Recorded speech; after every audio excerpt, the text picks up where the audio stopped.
Dear participants of today's event here and online, to the first international conference of PolyUrbanWater's Research and Development Project. Dear Philipp Misselwitz, it's my sincere pleasure to thank you and your colleagues with the co-initiators and organizers Border, TU Berlin and University of Applied Technology Cologne, not only for having conceptualized such an important event, but also for asking us to host it at ANCB to share positions, knowledge, and experience on the critical issue of water with our international academic and non-academic network partners and the public. The political, ecological, social, and economic implications of the availability and distribution of water have explosive potential. And we don't have to look far for water conflict zones between Egypt and Ethiopia, India and Pakistan, or Iraq or Turkey. These problems and conflicts have also arrived in Europe a long time ago. The shortage of water in large regions of Spain, Greece or Italy, falling groundwater levels right here in Germany, and the privatization of water on this commodity deserves transparent discussions and urgent joint efforts.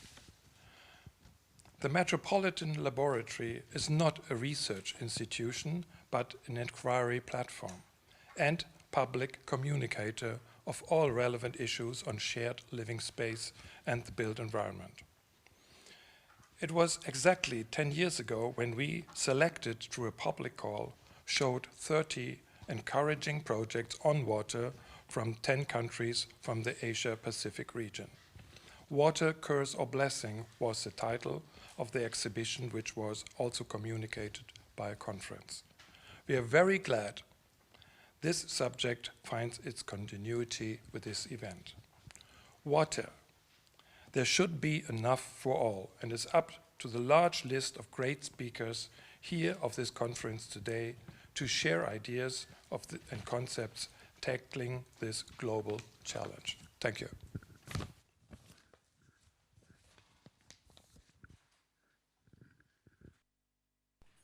Thank you very much. Hans-Jürgen, can you hear me? This is Yes. This was Hans-Jürgen Commerell, the head of and founder of the Metropolitan Laboratory at the AEDIS Center here in the heart of Berlin. It's an institution we are really glad to collaborate with.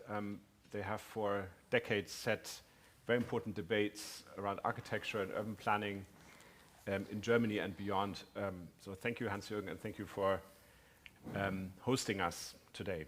My name is Philipp Misselwitz. I'm one of the PIs of this project, and I would like to welcome you to this international conference on behalf of all my colleagues from this consortium, especially Bernd Gutterer, who sits right next to me here in Berlin, who is the project coordinator, also the other PIs from the various institutions that I will introduce briefly later on. And I would like to thank the team that is here in this room. I'm looking at them at the moment that make all this possible. What seems very simple requires a lot of thought to network all of us across the world to join in this conference.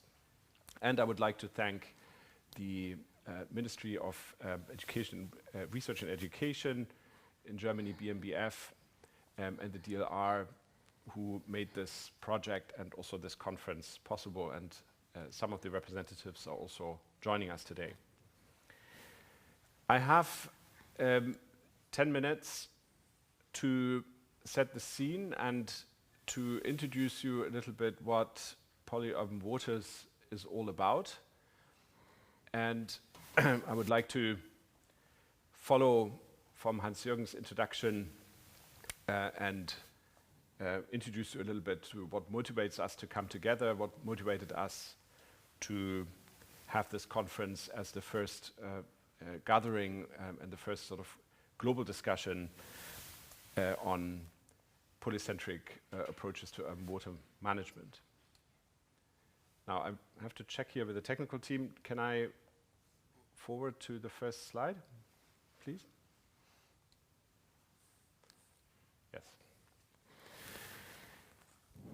We're dealing with a lot of challenges, global challenges, as Hans-Jürgen outlined, which relate to water and urbanization.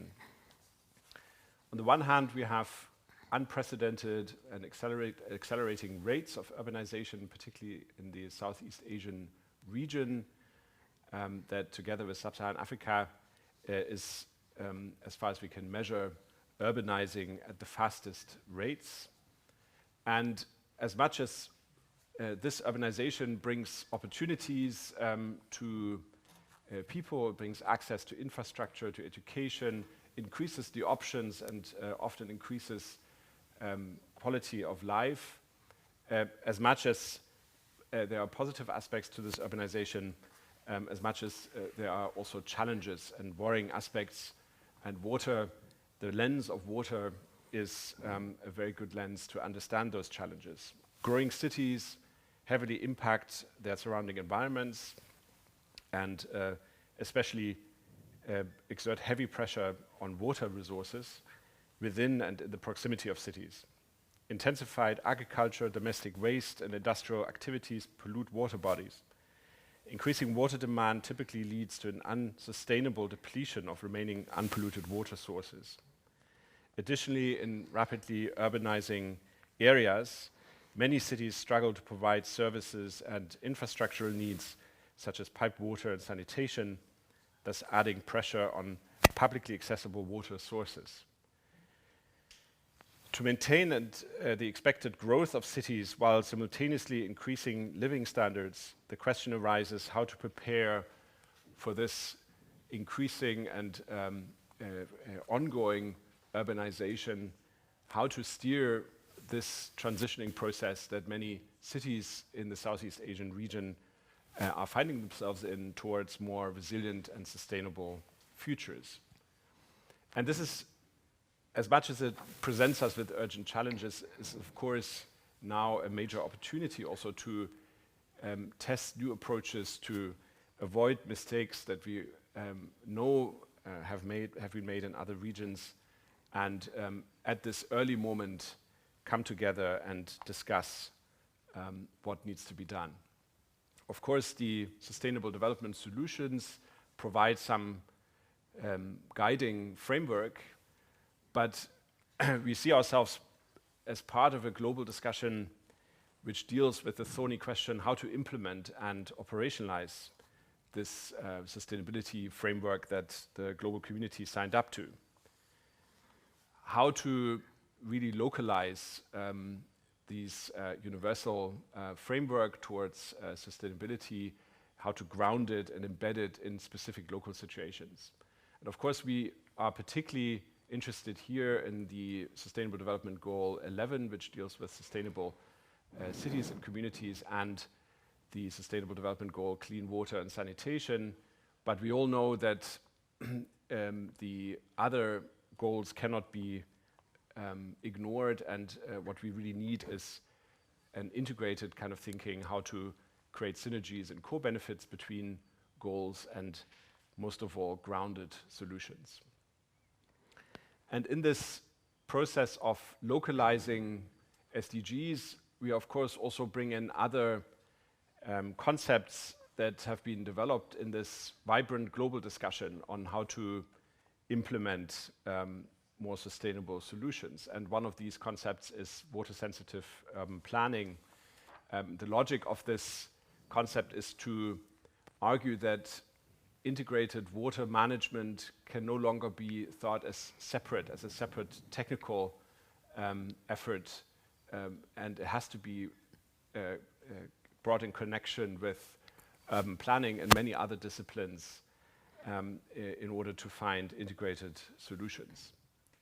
And this is the sort of core, I would say, idea of the PolyUrbanWaters network, to bring in water expertise, thinking around water, which has a long tradition, and there's a vibrant discussion which brings up concepts like nature-based solutions or ecosystem services, and the discussion within urban planning, how to steer participatory, multi-actor processes, improve governance, planning governance in local urban communities and regions, and bring these concepts together. And we are a research project, which means that we know that these concepts cannot be simply adopted and implemented literally on the ground. We need to first build knowledge, grounded knowledge, on how municipalities, how villages, how residents of these fast-growing peri-urban zones that we are dealing with in Southeast Asian cities already cope with water stresses and other urbanization-related stresses. So building grounded knowledge together is one of the key objectives, first objectives, of course, in PolyUrbanWaters. But then to build on this knowledge, to co-design strategic solutions, strategic tools, and build capacities to steer urbanization processes towards better urban futures based on workable solutions. And in order to do this learning and solution development in the project, we set up a very interesting global learning network, which includes, of course, German partners. It includes universities, such as the university I represent here, and the Habitat Unit, which is a think tank on urban design and urban development solutions, but also the University of Cologne, which brings in fantastic water expertise. And we also include cities such as Bremen in Germany, or public services such as Hamburg Water, another city in Germany. And the entire network has been made possible by Borda, which is an organization that has been working in water issues for several decades around the world. And through Borda, also we have local representations in the partner countries, Laos, Cambodia, and Indonesia. Through Borda, we were able to leverage a fantastic network of local partners, which include local NGOs, also local universities in these cities, and most importantly, perhaps, 3 cities and their local government representatives in Indonesia, in Sleman, in the metropolitan region of Yogyakarta, in Samnua in Laos, and in Kratie in Cambodia. So these cities and urban administrations have been generous enough to welcome us and offer us their infrastructures. Can you hear me better now? Their infrastructures and go with us through this process of learning and solution development. And how we want to sort of hit the ground, as it were, with this project is through the tool of living labs, where we have to find specific areas, or we are in the process of defining specific areas, neighborhoods within these cities and fast-growing peri-urban regions, which we will accompany over the next few years. We have the opportunity to work with local residents, NGOs, university partners, and also local government institutions to accompany ongoing transitioning processes in these cities and co-design workable solutions.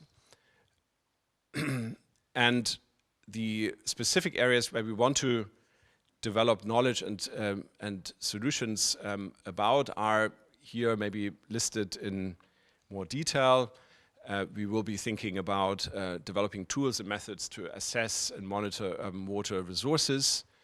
In these cities, we will also think about developing sustainable water-sensitive infrastructures following the paradigms of nature-based solutions and ecosystem services in these living labs.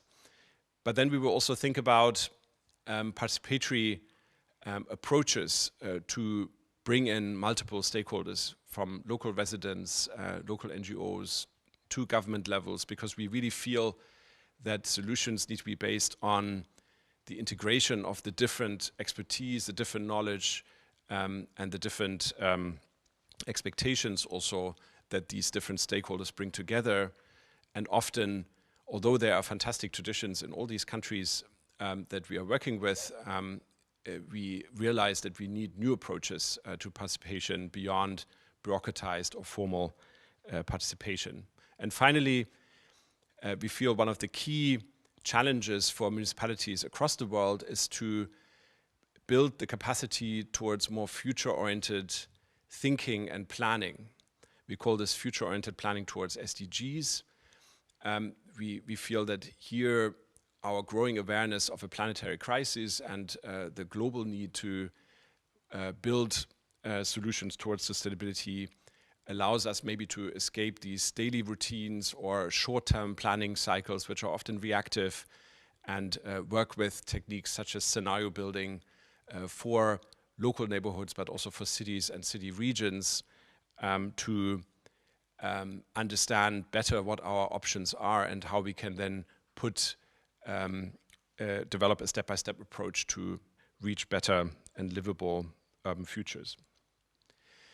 We set ourselves an ambitious work program. You see here that, I won't go into the details, but you see here that we, in the moment, begin with a baseline assessment in these various regions, and then enter at the end of this year, next year, a process or a phase which we call scenario building, which will then serve as a basis to discuss concrete steps to define transition pathways in these regions. So you also see here that these research-related activities marked in red in the center of this timeline are accompanied by a process shown here right at the bottom of constant capacity building to come together, mobilize the expertise that's already in the network, to work with local partners, but also with the academic institutions to make sure that the learnings that we will have at all stages are somehow anchored in a more sustainable way in capacity building programs and help to transfer this knowledge to other sites and make it available across the region. We also have already in the preparation phase that brought us together in the last year and a half, we also have already a first knowledge output, this brochure, which is downloadable on our website, the PolyUrbanWaters website, which already summarizes some reports and initial findings around the issues that are raised. So this is all from me.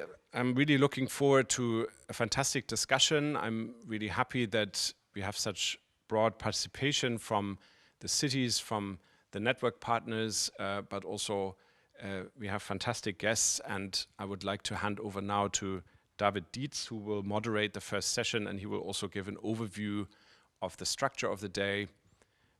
I hope we all have a fantastic discussion together. Thanks for joining, and here's David.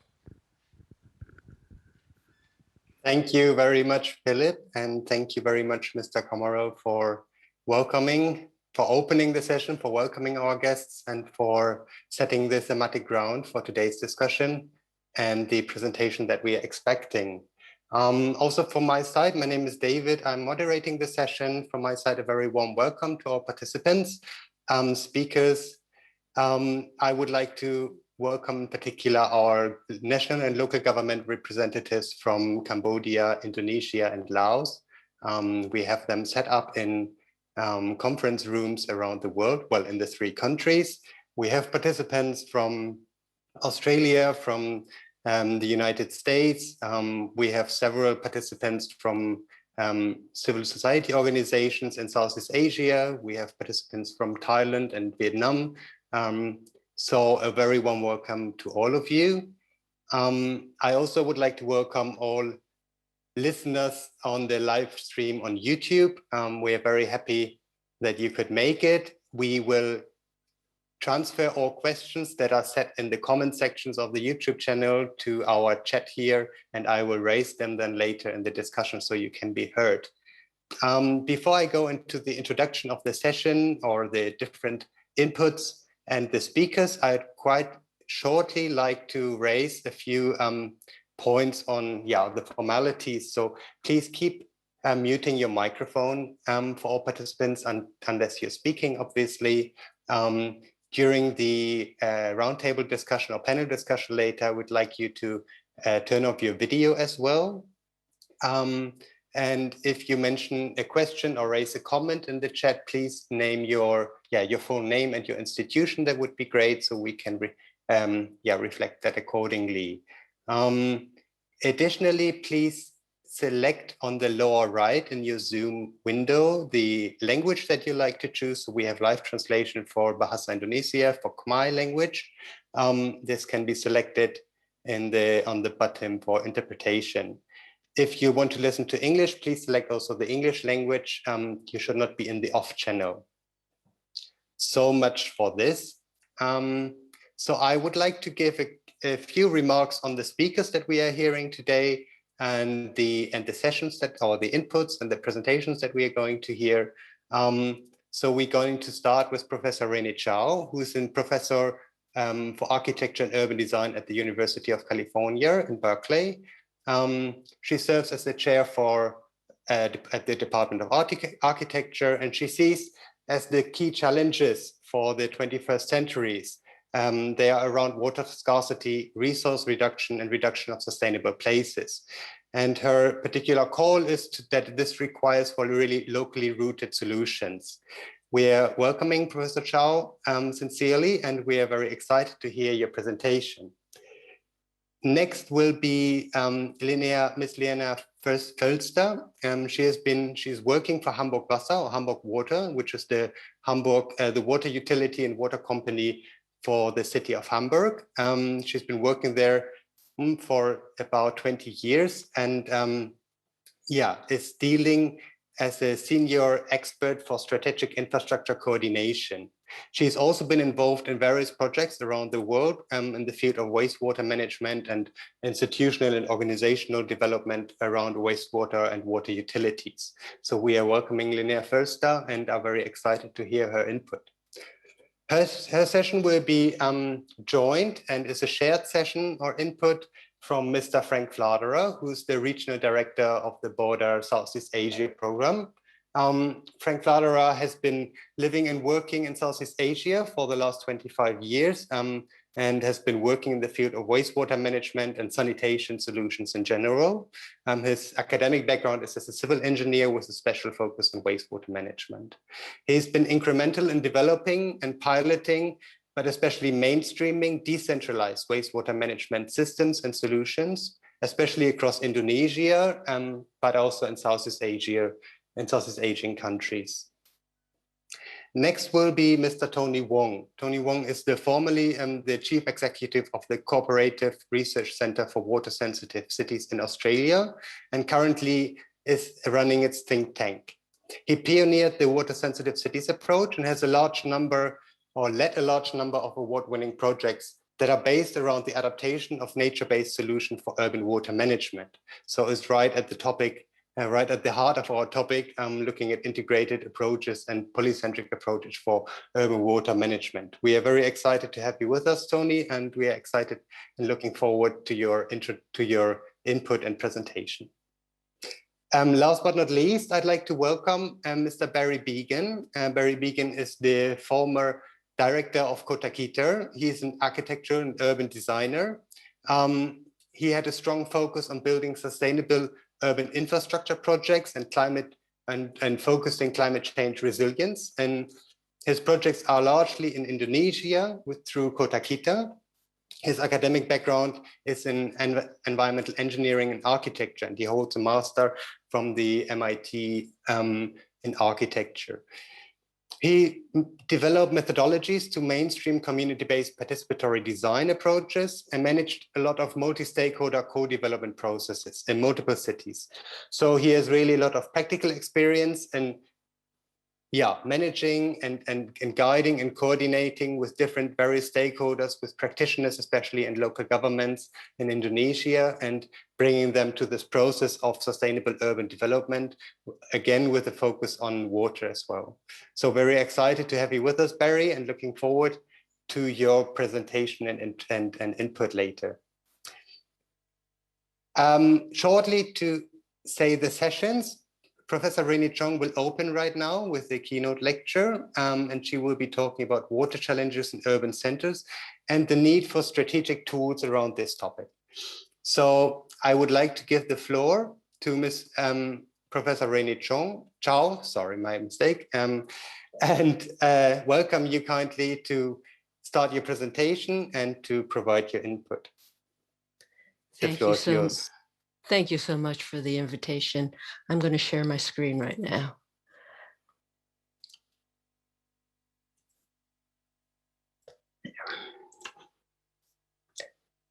I am very honored to be invited as part of this conference.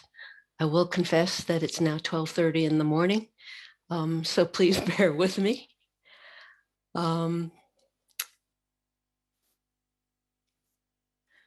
Travel with me to the neighborhoods of water, the canals of Venice that ebb and flow with the tides, the stepwells in India that provide water in scarcity, and the floating islands of Lake Titicaca.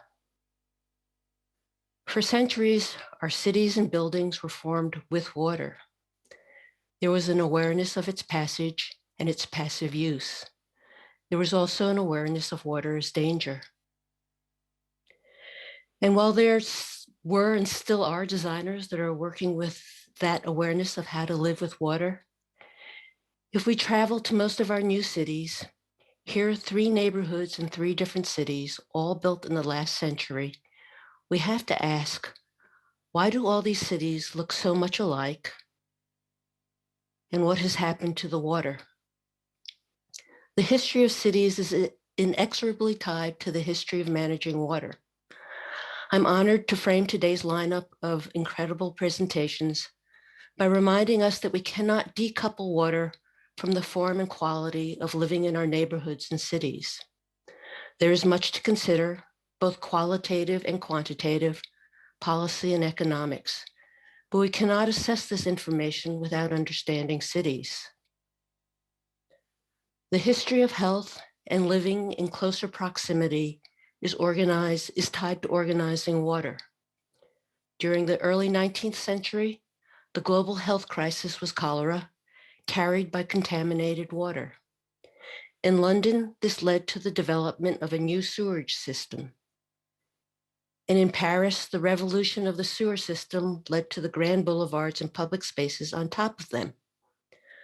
The development of potable water delivery, sewage and stormwater infrastructure, as well as water treatment plants became the norm for cities.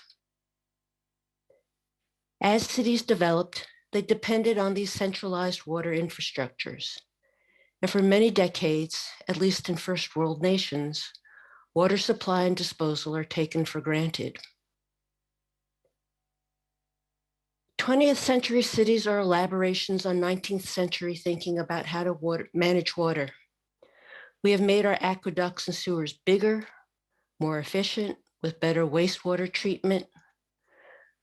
But these systems don't work anymore.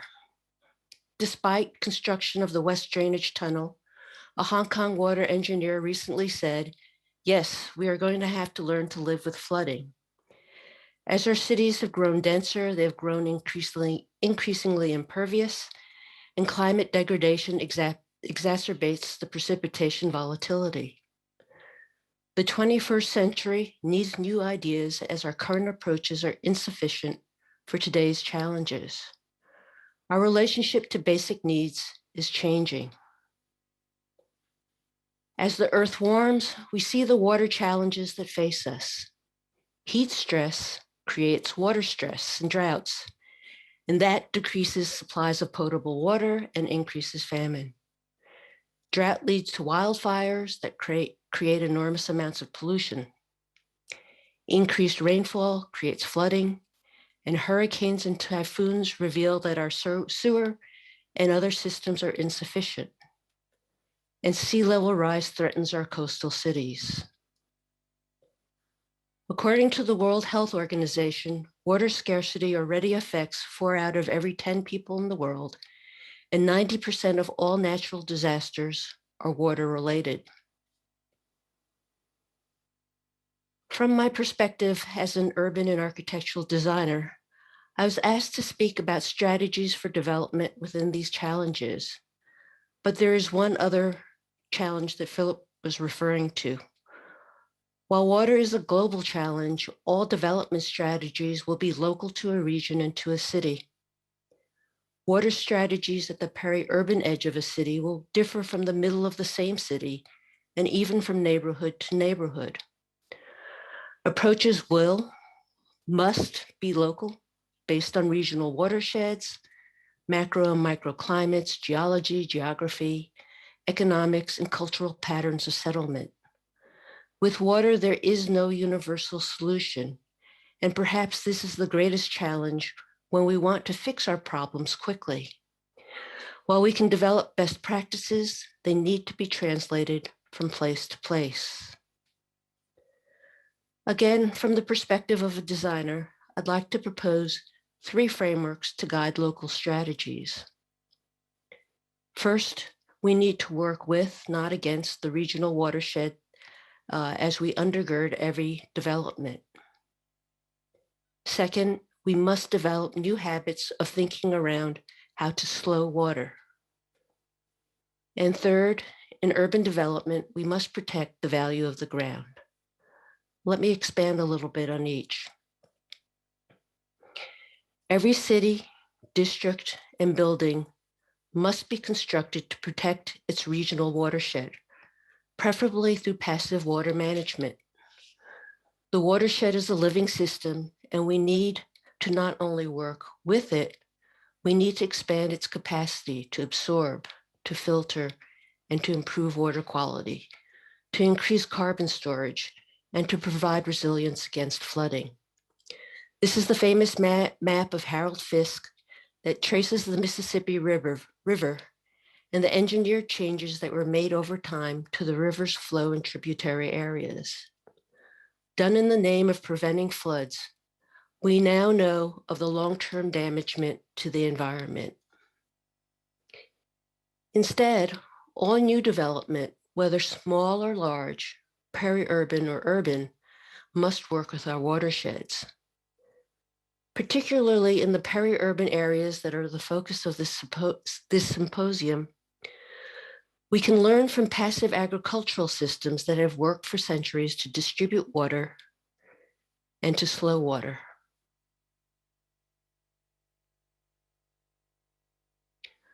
The form and development of our water systems have been based on the assumptions of fast water, moving water quickly. The Mississippi was channelized to prevent flooding, but it was straightened to speed up water flow for commerce. Potable water systems in California are based on channeling water across great distances, flowing from the Sierras to our coastal cities, at great energy costs, and from areas that are now prone to drought.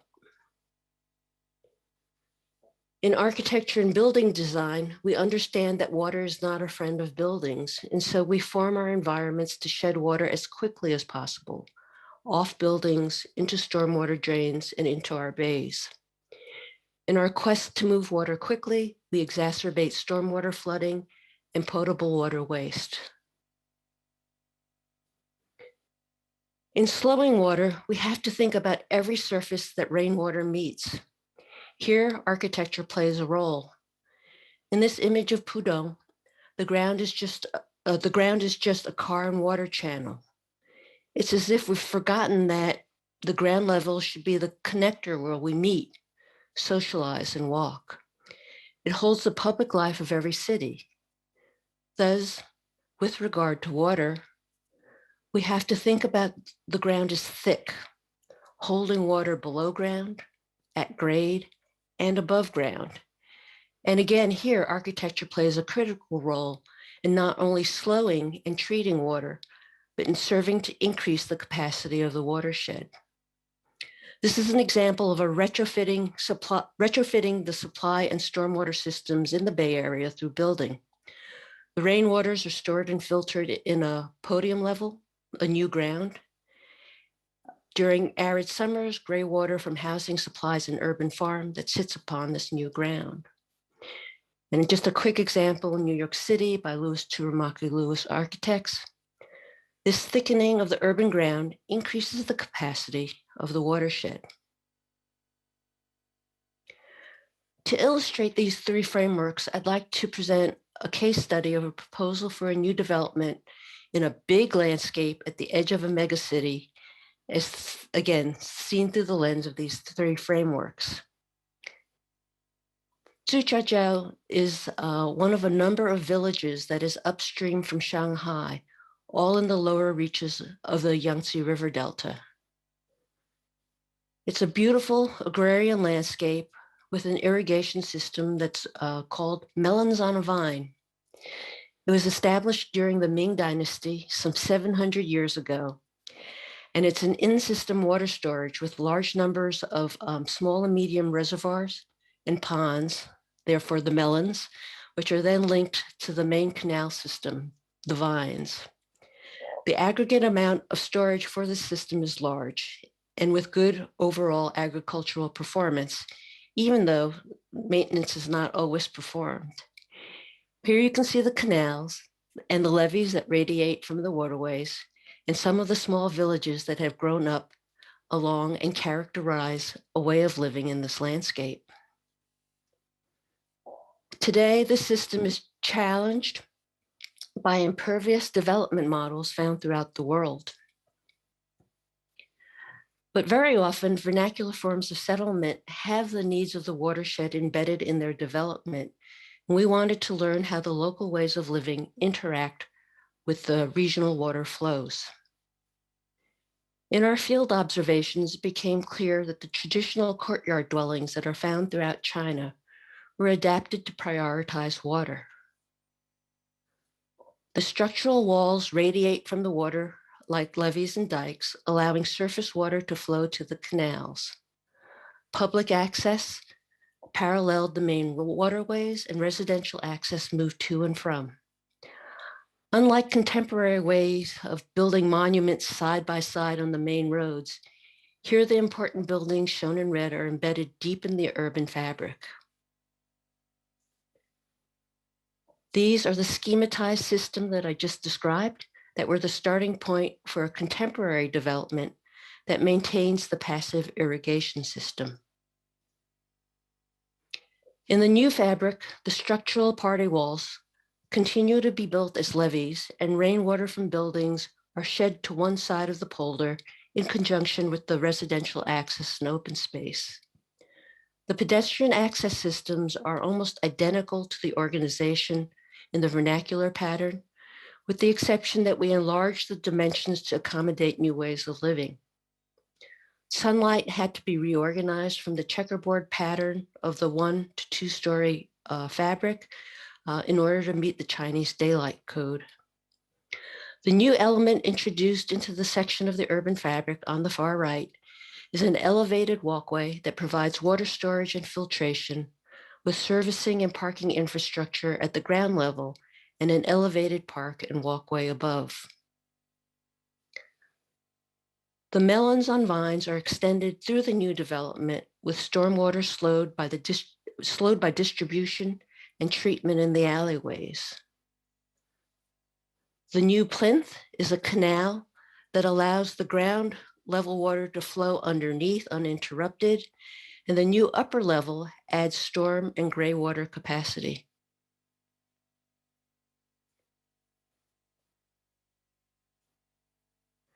And this illustrates the new alleyways where party walls were vertical extensions of the levees.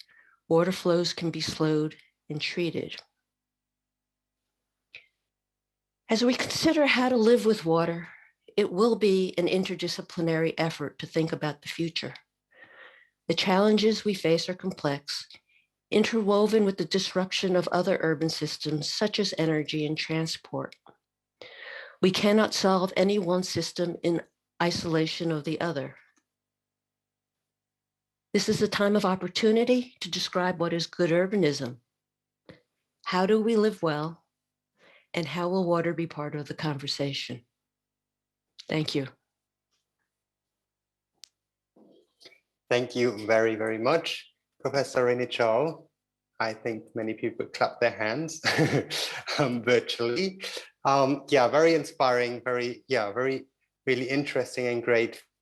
Looking back at the historical side of the topic, but also looking at now how development projects or ideas for the development of peri-urban areas can be influenced by this aspect of living with water and having water at the heart, instead of not seeing it as the enemy of the challenge, but seeing it somehow as the valuable resource and developing areas around this. We will have you later with us in the panel discussion, and we are excited then to have questions from the group. I would like now to announce and introduce again Linnea Fölster, who will do the first part of the presentation that is done together with Mr. Frank Fladerer. The presentation and the introduction will be looking at potentials and challenges for polycentric approaches for urban water management in Southeast Asia. Ms. Linnea Fölster, I'm welcoming you, and the floor is yours.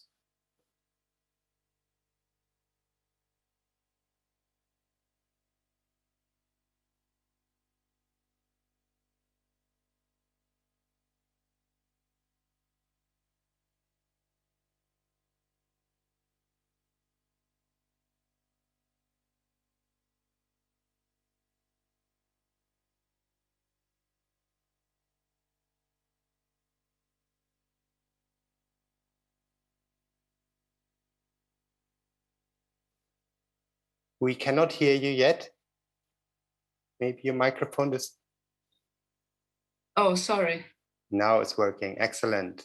Now it's working. So now it's working. Sorry. Yes, hello also everybody. Thank you for the invitation. I want to talk a little bit about the perspective from side of the utility. As Hamburg Wasser is a big utility for water, wastewater, rainwater management, and also electricity. We want to give some recommendations regarding the challenges of the polycentric approaches, and we were involved in this project. So one of the most important goals we see to reach is in the change of a perspective from the output-driven approach towards the impact-driven. The output often only refers to a single sector perspective, like we count the number of house connections or we look at the water produced. Whereas the impact shows us really maybe improved health situation or productivity or the resource efficiency which increase. And for this, we need to look at the cross-sector perspective. So the guiding question in this is how do we reach there? And the leading question is how do we reach an interdisciplinary planning of this urban planning, and then how can we come to a cross-sectoral operation also of the infrastructure? Symbolized here is the Iowa approach of the principles for water-wise cities, which I think is especially regarding urban water management, a very good vehicle. There's not enough time here to talk about this, but in the following slides, I would like to refer to the 5 building blocks which I used there. So this is the vision, the governance, knowledge and capacity, planning tools, and also implementation tools.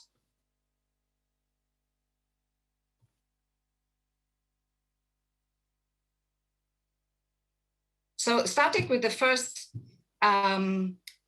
building block, the vision, this is very important that the different sectors, they come together and they develop together a common vision.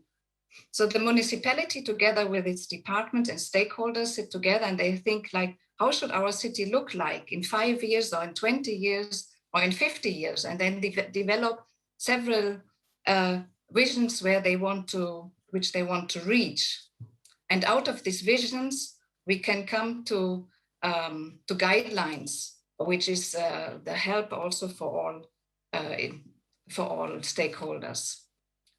So from this, we come to the second building block, the governance, because to govern the visions, this is part of the municipality, and to have the overall view, whereas we see the responsibility for the management and the operation of the public infrastructure should be done by an institution, like a utility or service structure. And I think this is a very important point. And to have this delegated responsibility, which also takes care about local structures or community-based organizations, and provide with know-how and with also maybe hardware and the technical aspects. We had heard already before the living labs, and also we recommend to start with a pilot area. If you already know that your city is growing, and start maybe to plan a new living area, this is a good starting point to bring together the different disciplines and to exercise the planning, but also start thinking already in the operation of all the different hardware aspects. Then later on, it's possible to scale up the experience and develop standards and frameworks for this. But this approach allows to also to try something which is maybe out of the box, or which is not within the actual framework. So the third building block, the knowledge and capacities, also this is very important, and shows that the municipality, they actually don't need the engineers, the technicians. We need the people who have a holistic view, who are able maybe to do project management and to can see the different sectors and to follow up the vision and to bring together all the stakeholders. But for the management of the infrastructure, of course, we need the engineers, we need the technicians, so we need really the technical know-how. And this know-how can also be provided to local initiatives, local structures, neighborhood structures. But at the same time, we should also look to see where do we have already know-how and capacities, and how can we integrate them into structures so to make it sustainable and not to depend on individual individuals or also single developments. So the fourth building block, the planning tools. Also here we have the municipality, which is doing the master planning as a decision support system. And they also develop cross-sector standards and to see how to implement this vision. But then on the infrastructure side, the utility, they are responsible to have the asset management planning, investment strategies. They have modeling tools to enable the forecast and to really see what is needed. If the city grows, what do I need in 10 years and 20 years and 50 years? And then all this is the master planning and the infrastructure strategies need to bring together to visualize concepts on the ground. But very important is here to share all the data and the information, but sit together with the initiatives, with the citizens, with the small communities of the villages, and then let them participate and feedback this again to the master planning and maybe even adapt the master planning. So coming already to the last tool, the implementation, of course, besides the regulatory organizational tools there, the financing is the most important.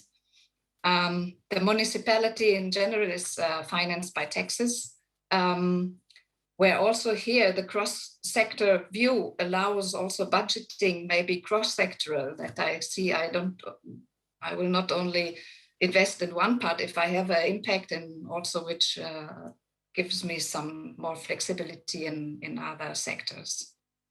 So the utility and also the local structures, they are finance they need to generate fees by the customers. And so these are the direct customers, but also this can be like community-based organization or structures which use the service from the utility and also, of course, need maybe to contribute there. Another aspect is contracting models. So maybe we have some know-how which is not directly available, and like maybe running a plant for renewable energy or something like this, and can have a model for PPP or private operator. And also here, it's important to provide the know-how in how to deal with these contracting models.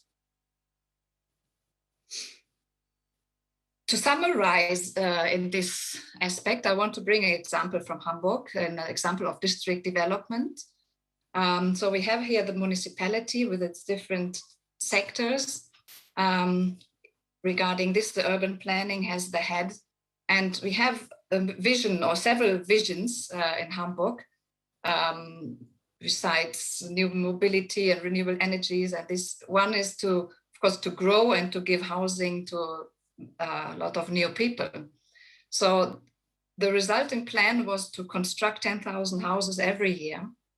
And to do this, they had to sit together, of course, with different disciplines and identify areas where they can construct these houses. And they needed to look at the different functions. This is the plan which we see in the center. Integrated in this, of course, were the utilities like us and vaults for electricity and gas and all these which have the public infrastructure, but also transport companies and private investors. But very important, the local citizens, initiatives, local cultural, social aspects were involved, as you see in the photo down. A lot of communication was done, and workshops where also the plans and ideas were collected. And because this is a very big project, there was an implementation group installed for managing all these different approaches and make sure that over the years, all the aspects were included, and to really have the cross-sector working groups coming together. So at the end, the impact is that many people want to live there now, and there's better living quality maybe than before. This is one very good development, but still we are also facing challenges. We are still in the process of improving our collaboration with the municipality and being involved really from the beginning of these developments.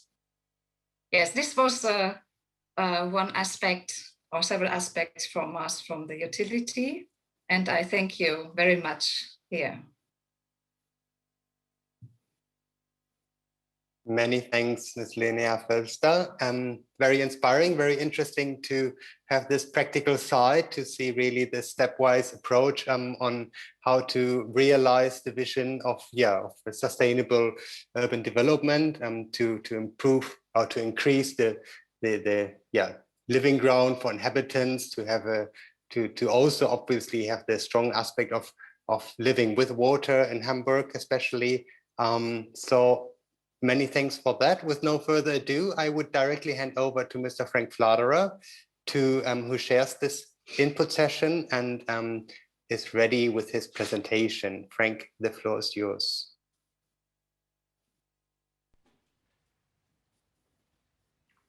Yes, thank you very much. It's very nice to have this introduction and a hands-on example on how it's done in Hamburg.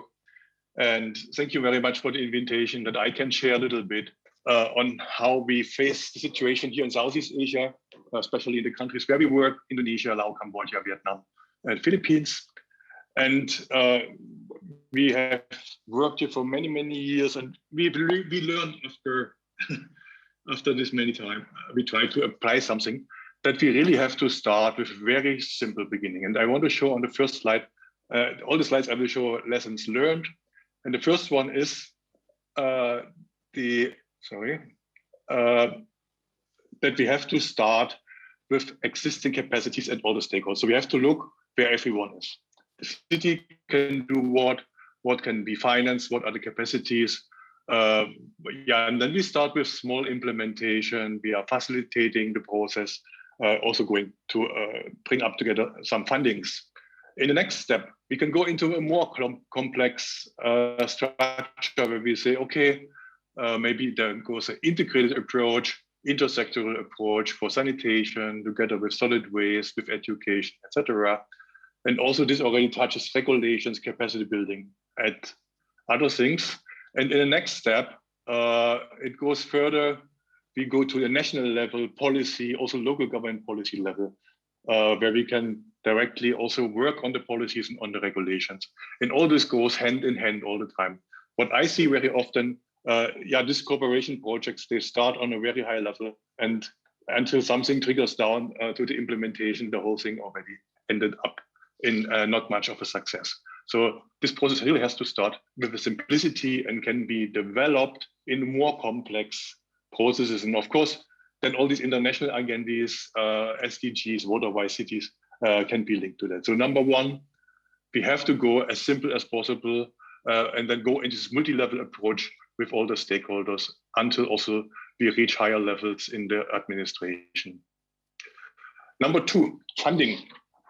Very often we see issues here that there is an approach to a city which has a very low GDP, and people talk about PPP models for funding, or the local government is asked to pay for it, which is actually not possible because the tax incomes are too low. And then, of course, they cannot finance it. And the other way around, if you have a local government with a higher income, of course, they may be looking not into loans, they may look into own funding, or the PPP is interested to operate there. So this is our experience. This slide shows, like, per capita, when you have below 2,000 US dollars per year, PPP, forget it, most cases. And if you have, of course, more than 4,000, like we have here in Vietnam, Beagen, or also Sleman in Indonesia, this actually, they are not much interested in a loan anymore. They really go with their own funds or with private sector participation. It's very important to start from the beginning to approach in a proper way for the funding. Number three and number four is a community of practitioners and the development of standards. Even we learned in the first presentation from Professor Renee that we really have to look for individual solutions, which I totally agree. However, when it comes to an upscaling, for example, of decentralized solutions, we have to look into standards. And this normally starts, with, let's say, a community of practitioners of 10 or something. We have trials, good practice. We may get back practices, but we have to go further. When we go into the hundreds or into the thousands, we need standards. And even going further, also verification of the standard, which we call a certification system. And this is very important to keep that in mind. We have a larger community of practitioners. We need standards to work on this and to achieve these huge numbers for serving the population in increasing population in the cities and towns in the region. Number five, we have here a call for progressive implementation. So when you look, future wastewater treatment schemes must meet legal discharge standards, and they are defined with the legislation of almost all countries. However, those standards are rarely met. So we talk about up to 90% actually don't meet the standards. What happens is that there actually will be adverse effects, because the one who initiated the implementation of a wastewater treatment system, for example, when the standards are unrealistic high and the costs are too high to make a proper intervention, maybe even if they try to improve the situation, but not meeting the discharge standard would legally threaten its initiator. And therefore also we have to look at the principle of progressive implementation. There's indicators, there are monitoring structures, and of course, phased-in approach, which needs to be reflected in the regulatory framework. Because if the regulatory framework does not support such approaches, it will be very difficult to start from the beginning with a high standard and limited resources, as we see in many places. Here's an example for extending, for example, decentralized wastewater systems or integrated sanitation clusters to larger service areas in a later stage. Starting with these small areas where we serve 50 to 100 households. And then later on, there is a basic treatment, primary, secondary treatment. You get the 70 to 80% efficiency, decentralized septic tanks, DEWAT systems. And this can be connected later on with a main gravity sewer trunk fed with lifted and well pre-treated wastewater and treated, for example, in a tertiary treatment plant to finally meet the standards. This is also applicable for progressively increasing treatment performance. Yeah, and the next one is leverage points. When we look at leverage points, and also we can call it, and also Mrs. Fölster mentioned, all this co-beneficiary attitude within a local government administration and all the other stakeholders, where we can cause a large result with just a small action. And this is an example from our friends from UNESCO who cooperate with us, where you say, when we look at a small problem-solving force, but when the leverage is properly, then we can get a large effect on system behavior. And this may be, for example, here in Sleman, where our friends from AIT plotted the different main goals, SDGs, and what are local government actions. And you can see, 6, 15, 11 is there in the center, where we want to reach leverage. Of course, we can make direct interventions, but the other ones, like 9.4, industry, innovation, infrastructure, there is a develop incentives for housing developers that fulfill requirements specified on the minimum standards for housing facilities and infrastructures. We can achieve a huge impact on sanitation on result 6, also 15 and 11. Or here's another example, in-house management, training for hospitals and other small medium enterprise in performing operation maintenance, water source consumption, chemical segregation, behavior change, etc. This is a leverage point also to improve number 6, to contribute to number 6. So this is this co-beneficiary thinking and also looking at leverage points in a very applied form, like this in Sleman. The same has been done in Grace, the same has been done in Samnua, in all the 3 cities and also other cities in Southeast Asia where we work. To bring it together again, so what are the key messages from this presentation? Start with small, scalable, appropriate, modular, standardized interventions towards integrated approaches. We can use informed choice, good practices at small and medium-sized cities. Also here, question of manageability. When we start in the big cities, it is sometimes very difficult to even get the simplest, smallest projects running in a sustainable way. At the same time, facilitate the development of the enabling framework, including human resources, legislation, co-production schemes, technology development. The second one, consider GDP when choosing technologies and financing options for water-related services, and of course, the whole development process in the town and city. The third one, enabling of community of practitioners at local, national, and regional level goes in hand with the development of standards during upscaling, because with pilots, we will never serve the purpose on serving such a huge amount of beneficiaries. And number 5, applying principles of progressive implementation, which includes aspects of the legal framework, global monitoring framework, institutional setup and technology. And last but not least, assess and apply leverage points for selecting interventions to achieve improvements of specific SDGs and keep this co-beneficiary thinking in mind. Thank you very much. This was my presentation. Many thanks, Frank. I think a very great way complementing like the previous presentation, where we talk more on the city scale, an example from a large city in Germany, and now looking at really sanitation or wastewater management services, and how this from a practical lens, from a lens of piloting, from mainstreaming and disseminating really on large scale, what are the key factors to be considered, what are the key aspects to keep in mind when we're working on this topic, and when we are also bringing this into the topic of water, sustainable water management in urban centers. I would like to shortly take the opportunity to remind everyone that we will collecting all your questions in the chat, that will be done by me, and later will be facilitated. But and also I think we have our colleagues Johanna Westermann and Philipp Winter to support that, so they won't be lost. Everyone is welcome to ask questions, and we bring them up later in the panel discussion to be answered by the panelists and the experts that we have here. I just learned that we switched one presentation, so I would now like to invite Barry Beagen to bring up his input and presentation today, looking at water challenges and participatory planning approaches in Indonesia. So again, more practical and very hands-on experiences from his work and projects around Indonesia. Barry, welcome you, and the floor is yours. Thank you, David. Hello, everyone, and especially the ones from Sleman, Laos, and Cambodia. You know, it's been a while since we've met.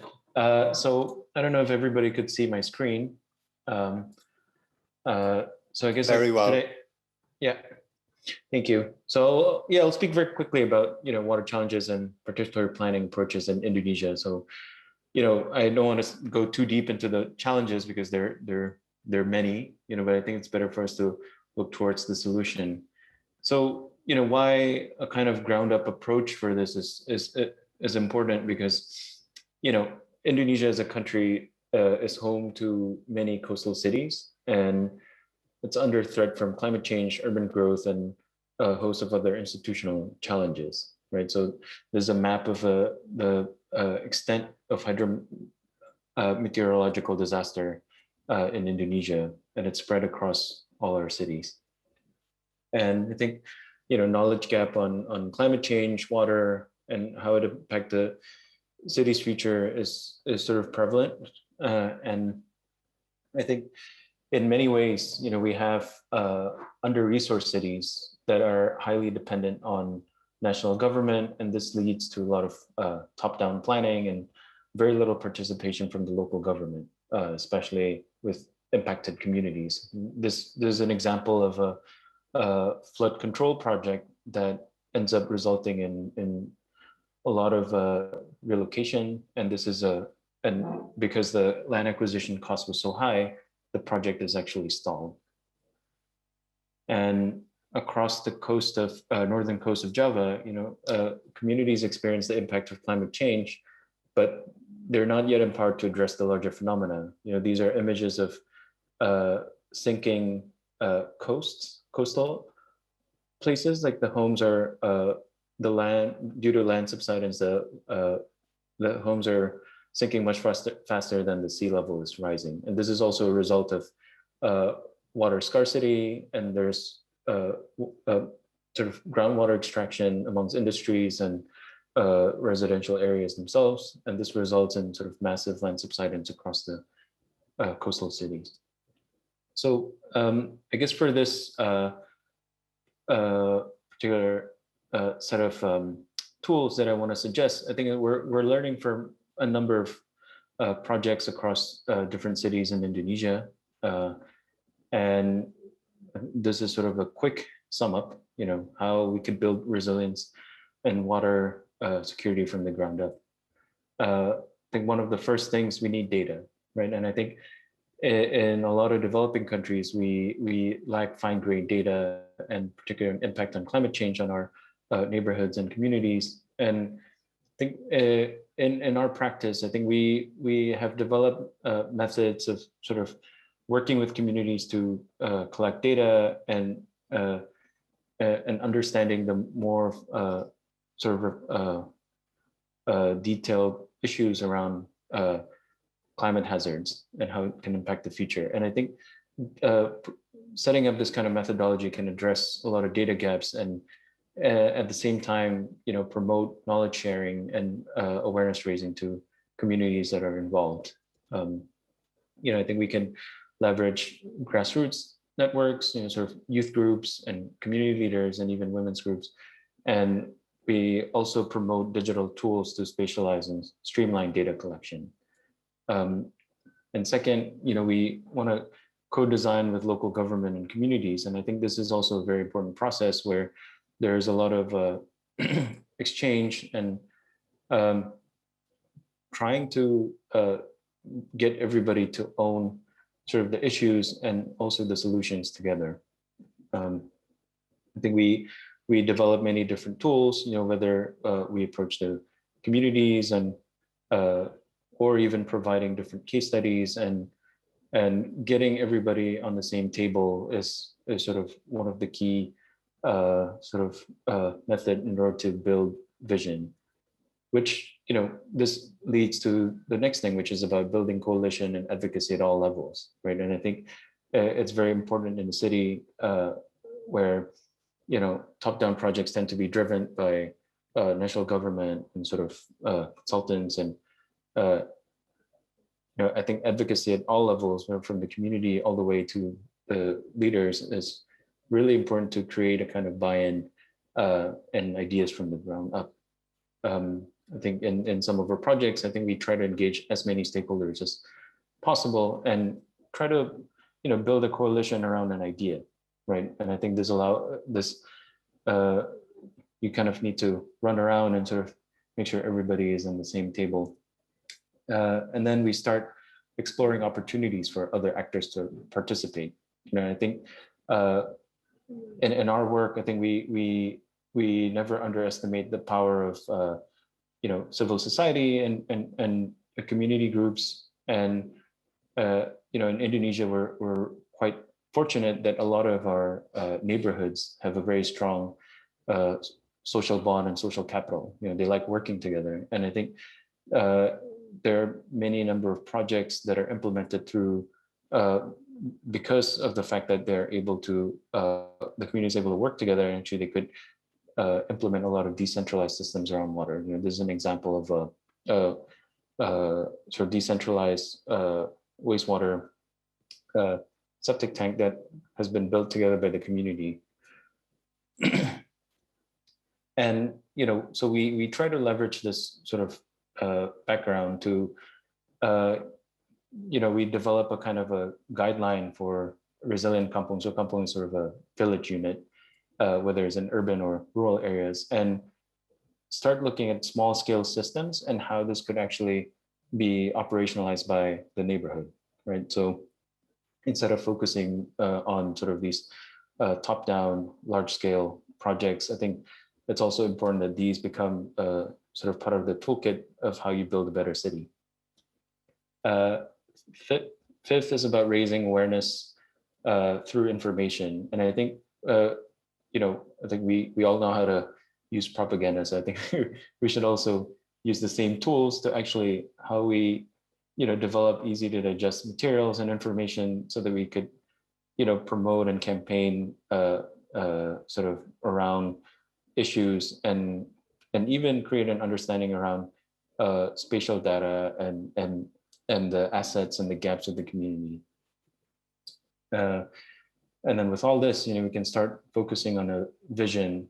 I think one of the speakers also talked about, projecting. I think it's really important to plan ahead, not just and also understanding what the challenges are in 30, 50, 100 years. And then we know when we start sowing our seeds, right? When we can start investing in the right trajectory. For example, in a city that we've been working with in Semarang, I think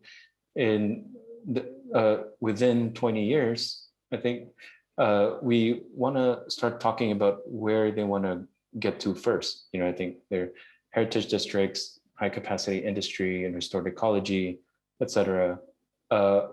Before we actually But on the other hand, we also realized that like in 20 years, given the sort of rate of land subsidence, parts of the city will sink up to 3 meters, right? And a lot of things will be lost. But we need the sort of initial vision in order to get everybody on board and start investing now. And this was the result of sort of that whole exercise, and we developed a number of different strategies and created a sort of holistic vision and multi-scalar from upstream to downstream.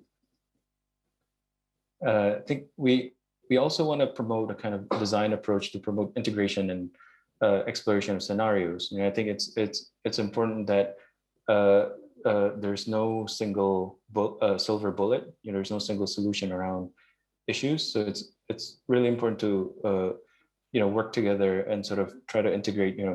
If the city is investing in an open space or an upgrade of a drainage system, or trying to promote their sort of coastal areas for tourism industries, it's important to understand how those things could be tied together. And that's why the processes that we've shown before is really important to go through, because only then we could find sort of the sort of alternative solutions that that can actually address multiple issues all at once and provide a lot of co-benefits. I think one example is looking at these sort of riverway improvements. I think we can start looking at it from a broader point of view, how this could be connected to the coastal area and other open spaces around the city. And in particular in Indonesia, because we have very dense urban environments, many communities have historically been living along these rivers. But how do we develop a process to, instead of only focusing on the black and white of legalities and pushing people out of the city because of relocation, I think there are ways in which we work together and figure out how we can do land consolidation and redevelop the areas. So taking on the housing issue and public space improvements at the same time through water projects. And I think finally, we want to look at how we, through an interdisciplinary approach, develop systems thinking around urban development and infrastructure projects, right? How we work with different stakeholders and expertise and start to understand the challenges from multiple angles, right? And ultimately create a sort of more holistic vision for a city. Thank you.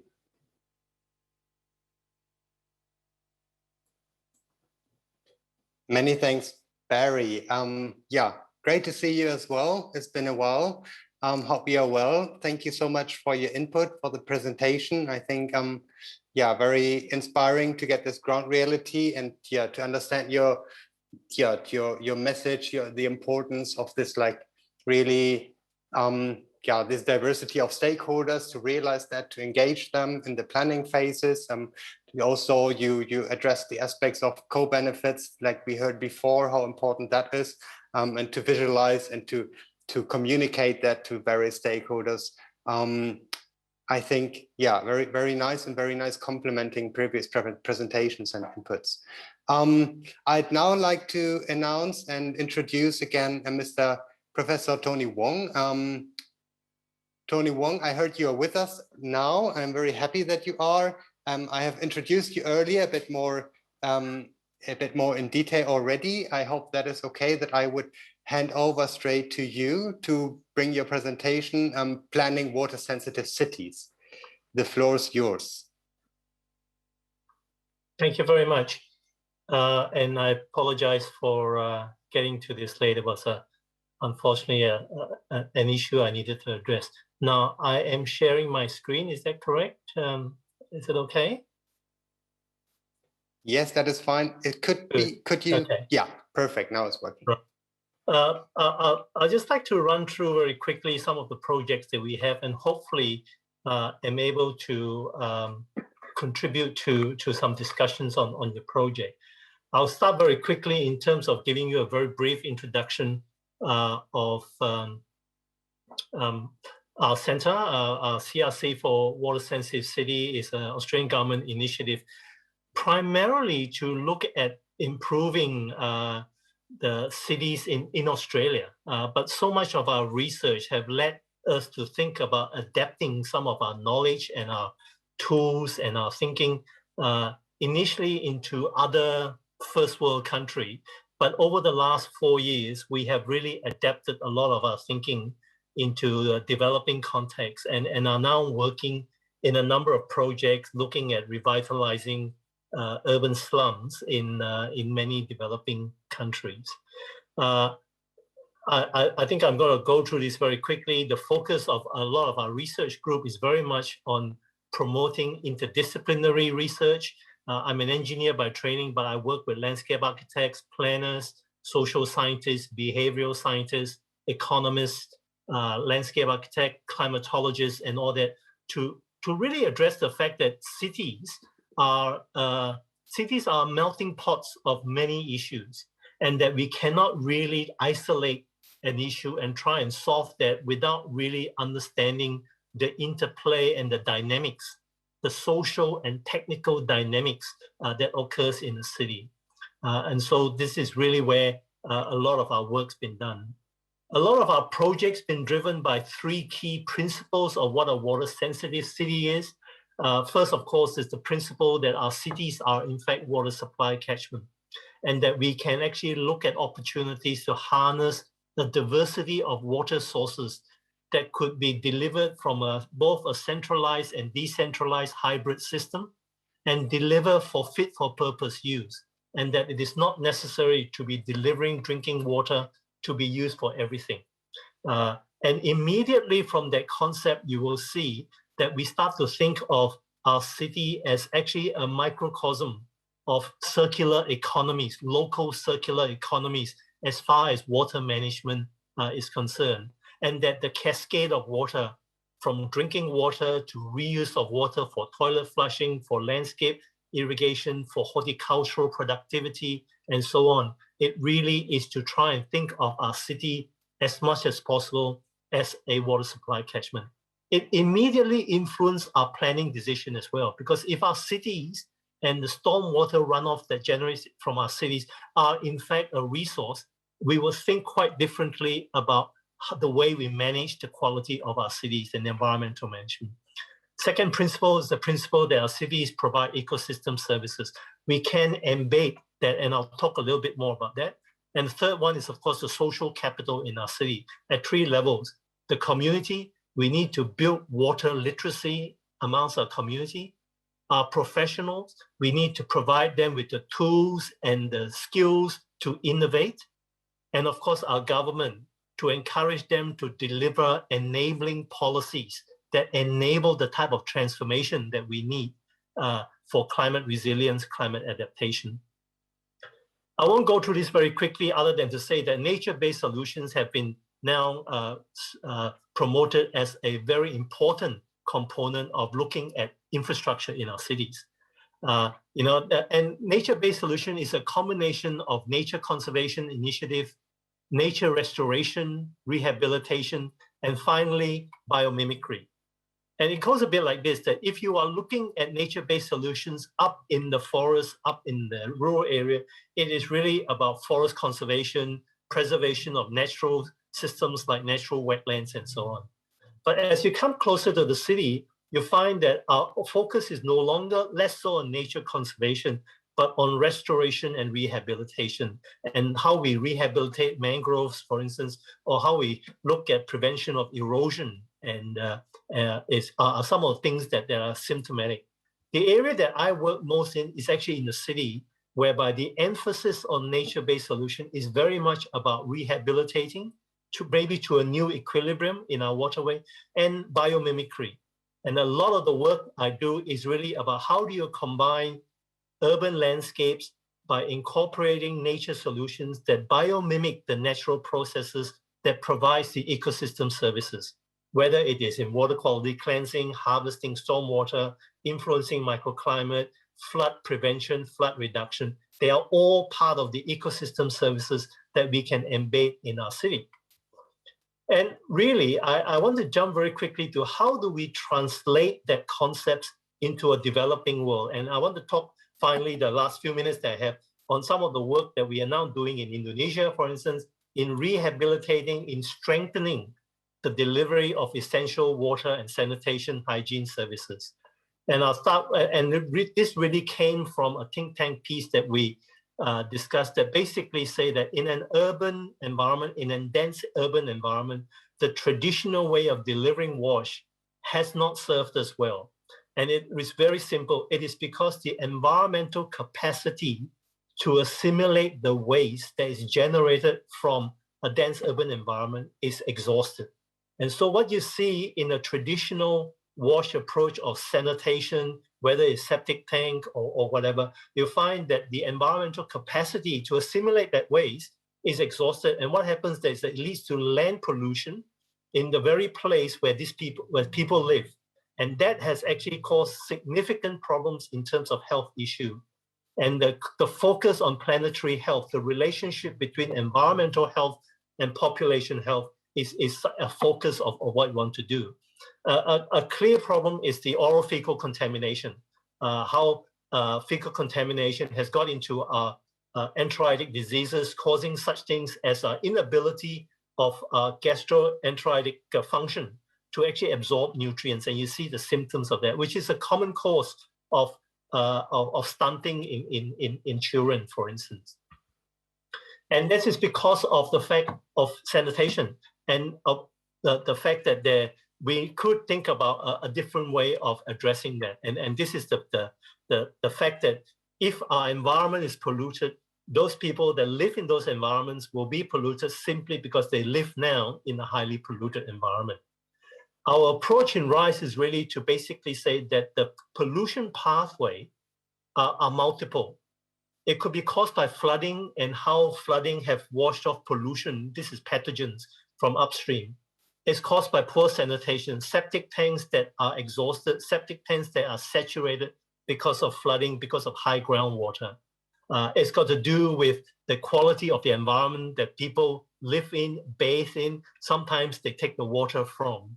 Water sources in terms of not having access to water or having intermittent water supply that's highly contaminated.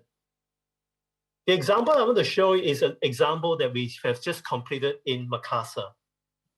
Makassar, as a slum district, is subject to flooding, as you can see in the image there. Every monsoon season, at the end of the year, it is subject to flooding. That flooding is flooding by water that wash a lot of pollution pathogens from other areas into this. And at the end of a flood, apart from it being a flood hazard, at the end of it, you find that there's a lot of pathogens that are in the environment. The project we did is a co-design process, which is basically within the envelope of introducing nature-based solutions. We work with the community to identify where would be the best place to do this and how do we simultaneously or concurrently address flooding, pollution, good sanitation, and good source of reliable source of water. And how do you fit that into a really tight environment, such as in a slum environment? And this is an example of how we can then promote things that could be constructed with local labor. We would do that like building flood walls, but things that require contractors, we have also now secured funding to allow us to build this. And I'd like to just show you a very simple slide on this is what the area looks like. It's flooded significantly. And one of the key things we did is to build a flood-free access. But next to that, you can see that we have built now a constructed wetland, which is what will be used to provide sanitation treatment of the constructed wetland. Again, another shot of the same village flooding, and this is what we have built in terms of providing flood-free access, but at the same time now providing constructed wetlands. And we have what you can't see here is that we have actually a sewer pump whereby all of that now we built toilets for all of them. The toilets gravitate to a sewer pump that is able to lift that water into a constructed wetland that is able to regulate its flow and provide the treatment that we need. Here's another example of that. And what I like to finish is that what you see here is actually a system that provides safe access from flooding, wastewater treatment of the constructed wetland that has just been planted, but you'll see that in another picture that it's grown well, the provision of rainwater tank for alternative sources, even filtering gray water to reduce the load on the wastewater treatment. We have a separate treatment for gray water. This is from the kitchen, from the bathroom, to basically provide a lower level of treatment because the contaminants are not as high, to basically reduce the footprint of the wetland we have here.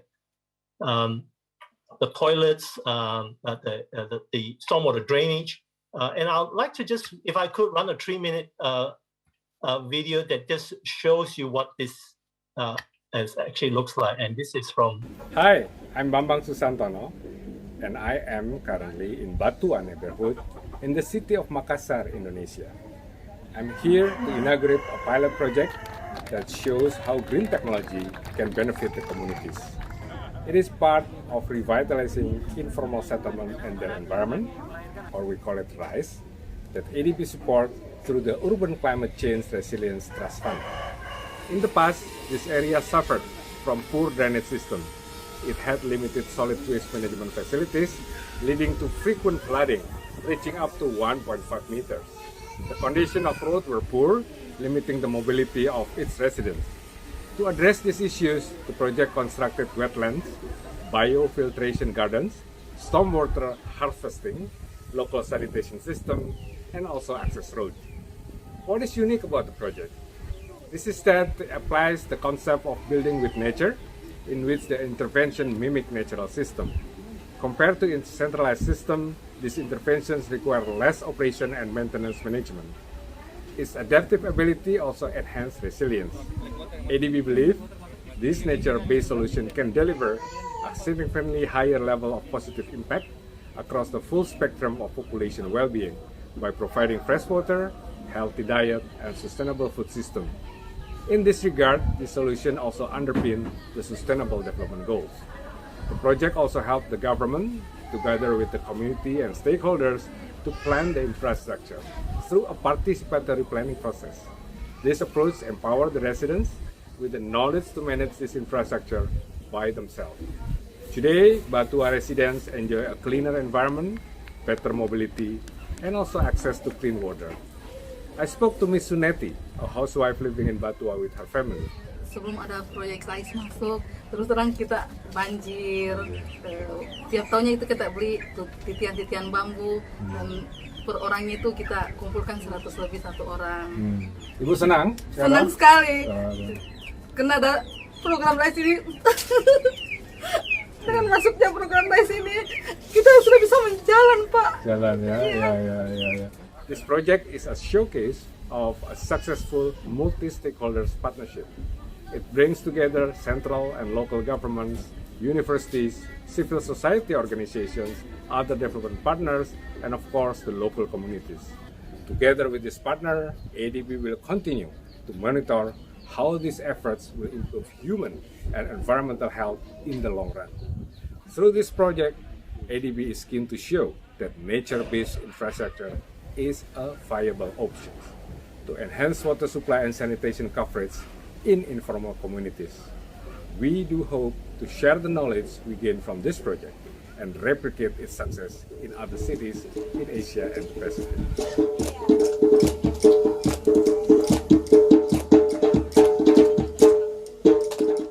Thank you very much. Thank you very much, Tony. Yeah, very inspiring, very interesting presentation. Very nice linking this more holistic approach of water-sensitive cities towards practical implementation, linking aspects of public health and providing livable spaces, somehow improving local infrastructure, but also looking at sanitation services at the same time. So this integration of these different aspects, very practical demonstrated here. I think that's very helpful, very nice to see and to understand. We have now around 25 to 30 minutes for the panel discussion and for answering and getting questions from the group, from the listeners, from the audience. And my suggestion would be that we have kind of a guiding question, leading question, looking, yeah, and I would like to address the panelists first with that, so to discuss around that topic, and then coming to the audience and maybe having a few selected questions that can be answered as much as we have time by the panelists. So our, like the lead question would be here, when we're looking at cities in Southeast Asia, what are we seeing as the key barriers or the challenges, the strong challenges on the either institutional, technical, well, at various levels? What are the challenges that you might have encountered in your practical work on the ground and the project work? And I think I'd like to start with with Barry, maybe. Barry, you could give your ideas from Indonesia, and then we make the round to the other panelists. Yep, thank you. So, I can't speak to all of Southeast Asia, obviously, but, and I think the challenges are probably quite different, I think, but in Indonesia, I think some of the, challenges around water has to do with institutional, right? Because I think we could always design systems that can, work with the budget and so on. But I think these are some of the, I would say the key challenges are institutional. I think what I've mentioned before, I think this sort of integration between the bottom up and top down, and I think it's work in progress, and I think we'll continue evolving, so. Thank you very much. Tony, since you've just been talking, maybe you can give your ideas in your in the experience of your practical work on the ground with municipalities, but also with various stakeholders.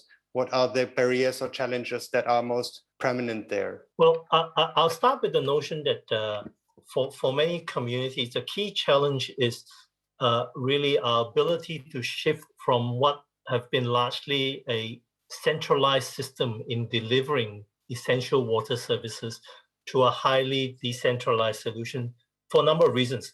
One is that the cost of infrastructure development can never keep up with the rate of urban development in many of the cities.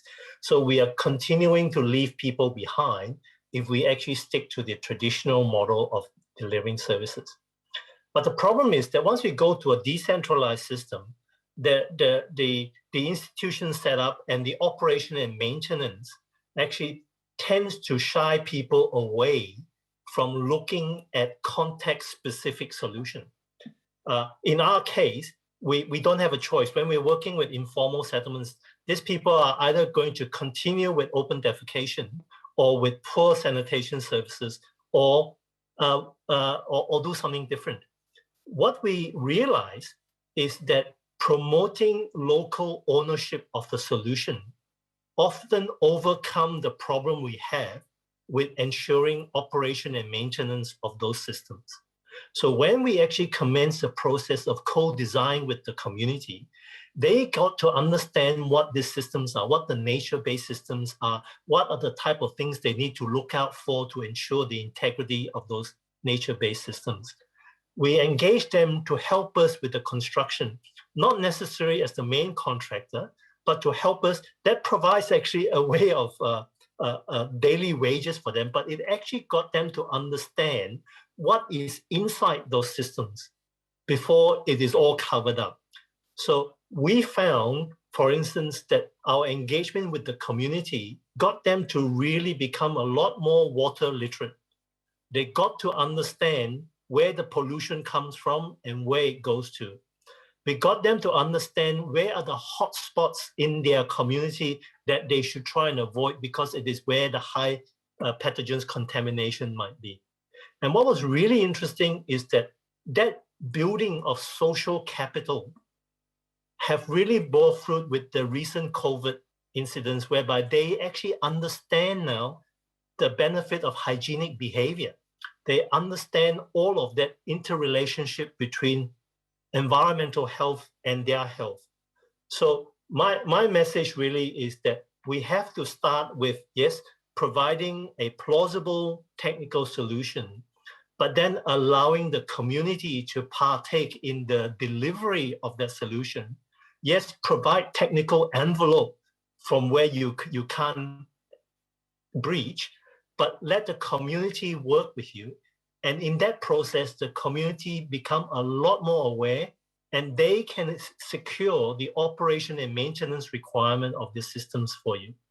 So we hope that it can be scaled up, because it looks terribly troublesome in terms of it's not a centralized system that service 10,000 people. Each one of those might service maybe 2,000, 3,000 people. But the resilience that we built in those communities are really worth the effort. Thank you very much. So really, building this local ownership, but at the same time also educating and building, you said, social capital, local knowledge is key. I jump over to Linnea Fölster. I think, sure, maybe the experience you brought in your presentation, looking a lot at the city of Hamburg. Now we translate this to cities in Southeast Asia. I know your work experience also has brought you around the world. And when you would maybe translate a similar process to Southeast Asian cities or to cities, in different social and in economic contexts, how do you see like the strongest barriers facing challenges here? Yes, thank you. Yes, I first also I agree with Mr. Wong there. Of course, the community-based engagement and the ownership on the community is a very, very important part in the process. What I experienced is that it will come to a limit. No, it is maybe working, but if there's a small problem, it will stop. Because there's not enough experience when it comes to a little technical problem, and then it's the question if there's enough initiative to solve the problem, to go one step further. So this is why I think it's very important that there is what we call also this kind of utility or service structure, no, which can also make sure that it's not only the water, it's not only the wastewater, it's maybe also some energy questions connected to this and some other aspects which need to be looked together and who can provide with these small problems. What I have experienced that very, very simple structures, they were dying because the people were afraid that they could not choose a pump to buy. No, they had the money to buy a small new pump, but they were afraid because they could not decide which pump and how to run the pump and what is when the pump is not running. So a very simple element in the infrastructure, and where I think is very important to have a service structure which can support in this, and then the community can continue. So this is one important. And other thing is what I also read here in the question, what I mentioned with this holistic view, like for the overall support from the municipality. This is very important that the people who are working with the utility, that in kind of the election of the people, that they have more this holistic view. But this we cannot influence. But in developing a vision, like also Beagen said, this in manifesting and documentation of developing this vision is kind of a guarantee that even if some stuff is changing, that still the idea and the concept can continue. So I think in these different layers, there are many important aspects to follow. Thank you very much. So really, yeah, from your experience, like smaller obstacles, smaller throwbacks or pushbacks can somehow really have a strong impact on the success of the project and the need for this overall, or what means overall, but like really like guidance and maybe from a higher level, like and ownership also, and going through with a vision, even though small obstacles have come in the way. to be then successful. Yeah. So going back really to this different roles of the stakeholders and everybody really taking their role and taking their part in these programs. Yes. Nice. Yeah. Thank you.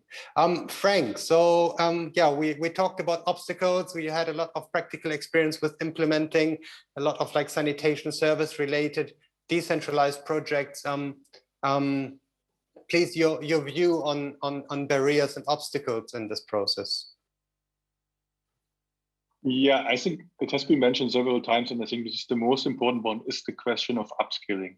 So when you really look at the numbers of people who need to be served in the region, I'm talking about of hundreds of millions, and you look into the efforts of these community-based approaches. We have done this 20 years ago in Indonesia with community-based sanitation, where we spent 6-8 months only for community work, build up community-based organizations, developing all these committees we run for operation and maintenance, also to develop the vision, etc. And then we're able to run the system. And then also, as already has been said, yeah, something happened, some technical things, and then the whole thing stopped. Yeah, and then now we develop a way on how to bridge that with like ATSANSI, the association of these operators, that they can work together to solve those problems.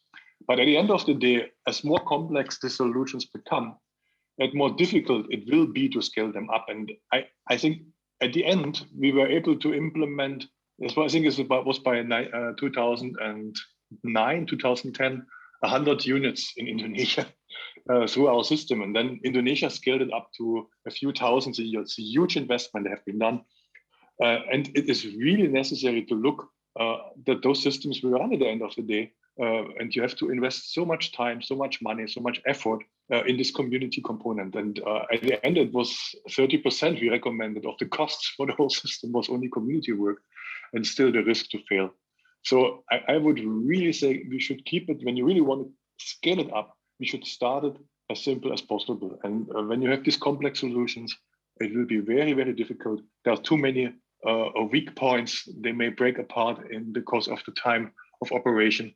And you need a very intense aftercare. You have to develop these aftercare structures to bring those communities of practitioners, of operators together, and to have this co-management in place. There are so many components mentioned also by the other presenters.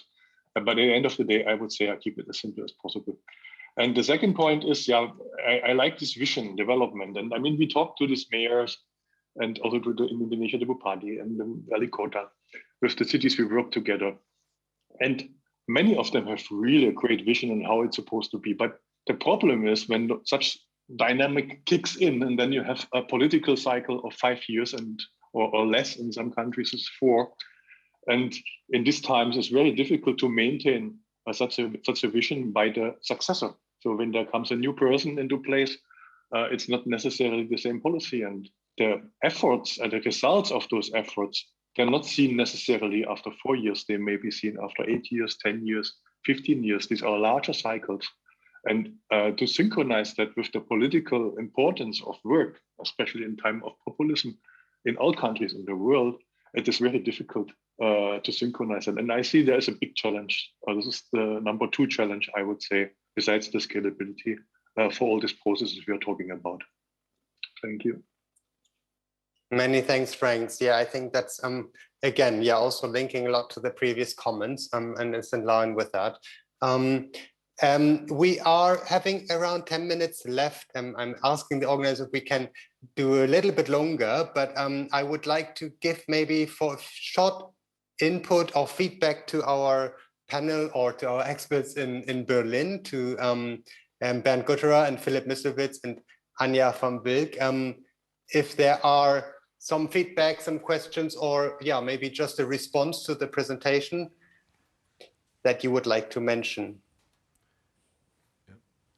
Maybe I start. First of all, I really would like to thank all of you for fantastic inputs. It really exceeded my expectations, certainly. And I was just listening now to Frank, and I think it's a very, very important perspective that you bring in. And I just think that we shouldn't sort of play off, let's say, the sort of scaling approach, which we absolutely need, against a sort of community-based co-design approach. I think we need simply both, because I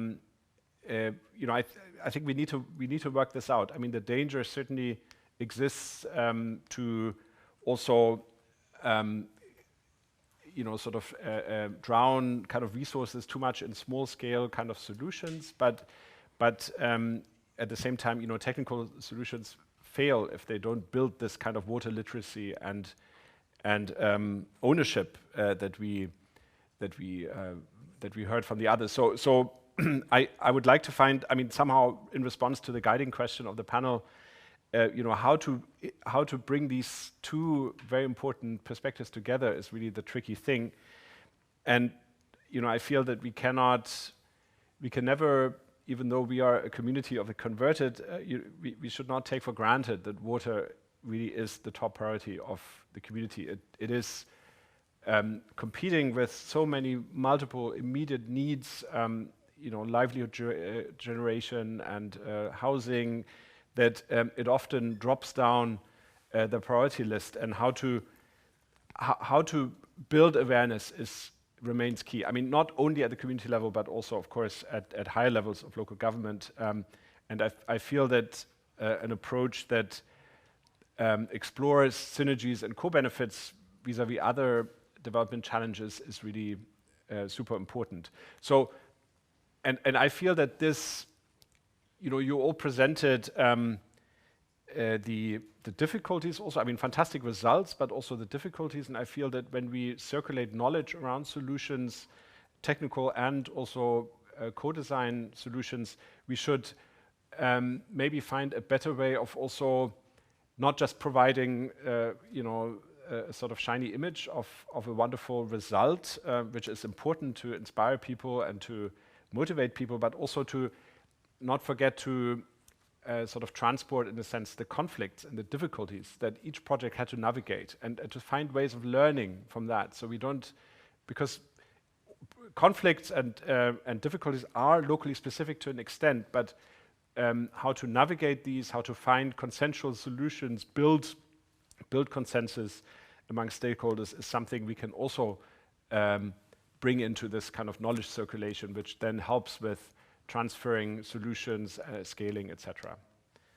So these were my comments, but thank you really for fantastic presentations. I'm looking left and right here. Bernd, do you want to respond? Perhaps we should recall that cities there were for a long time struggling to provide services, public services to the citizens, and that has meant water supply. And now there's a lot of water in the cities. There are water challenges. They have to treat it. They have to be managed. And there is at least what we can observe a slow shift of mindset and say, okay, we have to see it in a broader sense. Definitely, it follows still this classical approach, and by saying, water is pumped in, now we have to treat it somehow. But there are worldwide, and I think this were this morning very excellent examples.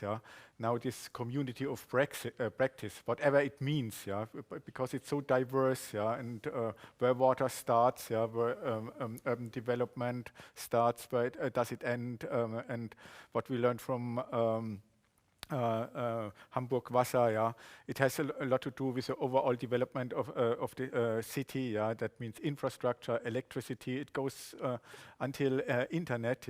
So how cities they will develop, and that means what is of importance. I think it's a critical mass of people, saying, okay, let's see this city differently.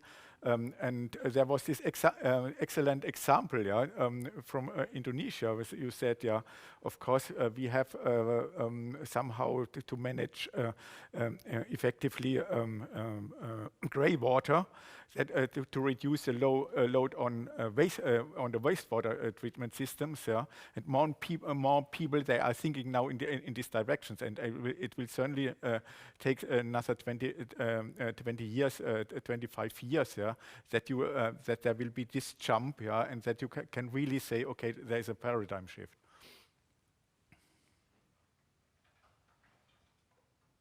Yeah, maybe to add a little bit to that, I will be very quick because we are running out of time. So I think it was really great to see the various examples, and we learned again how important it is to look from the different disciplines, from the different perspectives, in order to achieve something more, and that we need this different approach.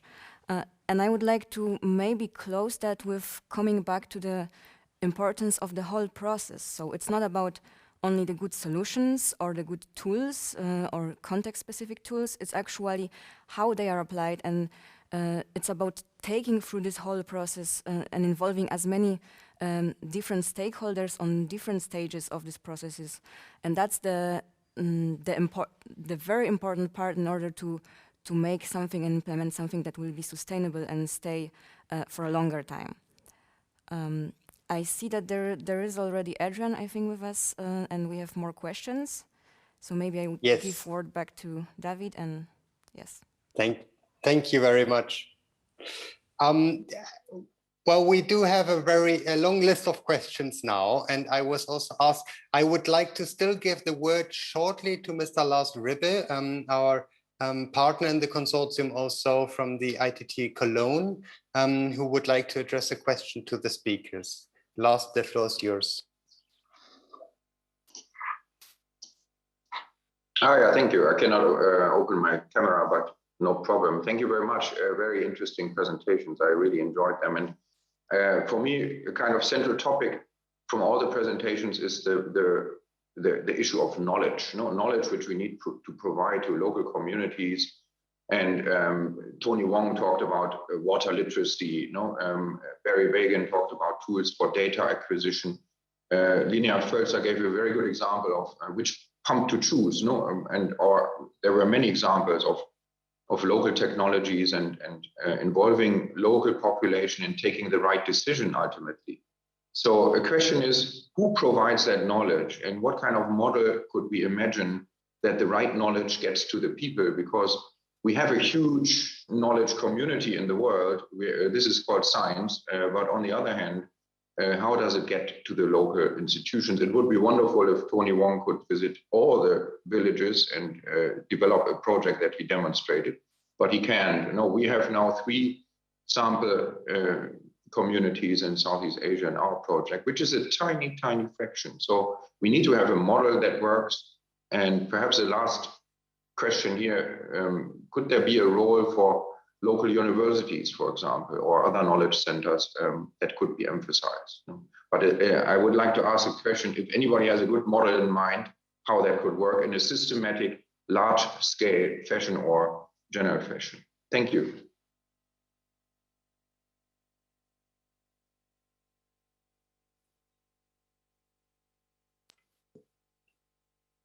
Is there a response from the panelists to that, or is this just taken as a comment? Well, maybe I can add something to that. I think building local capacity to upscale is fundamental. So certainly in all of our work, partnership with the in-country team to ensure that they actually are part of the design process such that they can upscale the type of innovation. I think that is very important. So in everything that we do, we have to consider how to build in the capacity building as part of the delivery of the project. And you can only do that through local partners. And the other thing that I just want to urge, now I've been in this business for nearly 30 years, and I've moved from what might be a highly decentralized thinking to what it is now. And that is that we find ourselves more and more needing to first have a proof of concept of the type of solution that works before we think about how we would upscale it.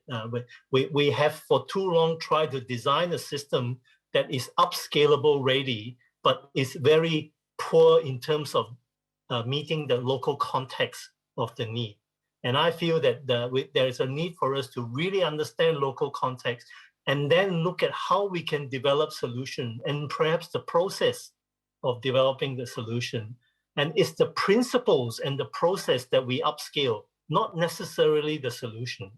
And that for my experience, I am coming to the point whereby this appears to be a more palatable way of looking at how to help developing countries transition to a more sustainable system, which has to be a hybrid system. It no longer can be a centralized system. It will have to be a hybrid system. Thank you very much. Yeah, I think great comment and great feedback to Law's comment.